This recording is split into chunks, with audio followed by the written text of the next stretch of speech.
Hello, my name is Laura McCaughey and I'm a postdoctoral research fellow at the University of Technology, Sydney.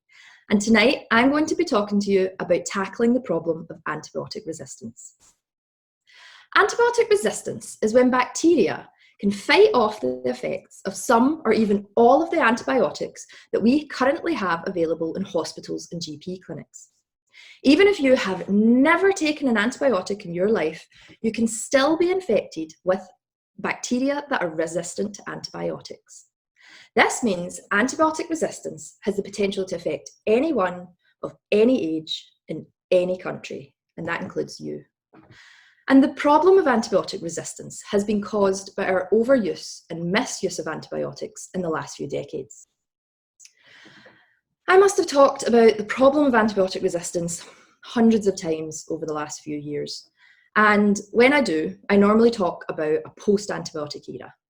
And I'll say something like, imagine a post-antibiotic era where bacterial infections can spread unchallenged, antibiotics no longer work, and your only chances of survival are your immune system and your luck.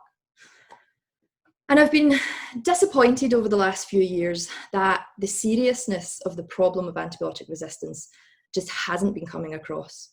Some people don't know what antibiotic resistance is or why it's a problem. And now I think I know why. Even though I've talked about a post-antibiotic era hundreds of times, I've never imagined this.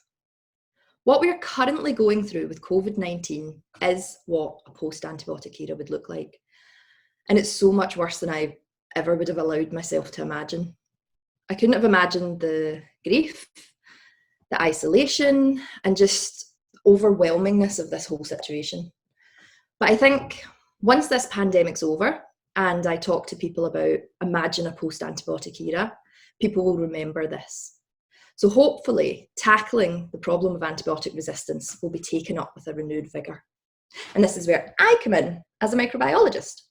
So my work is to develop new antibiotics and to figure out how these antibiotics work. So to this end, I have discovered a new protein antibiotic called L1.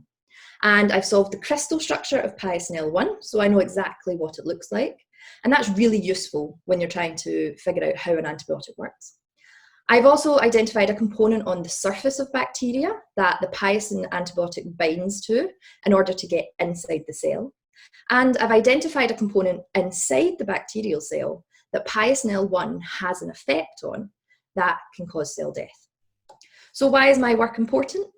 Well, if I can identify what L1 looks like, what it binds to on the surface of bacteria, and how it kills the bacterial cells, then this will help it get approved for human use, which means we will then have a new weapon to use in our fight to tackle the problem of antibiotic resistance. Thank you.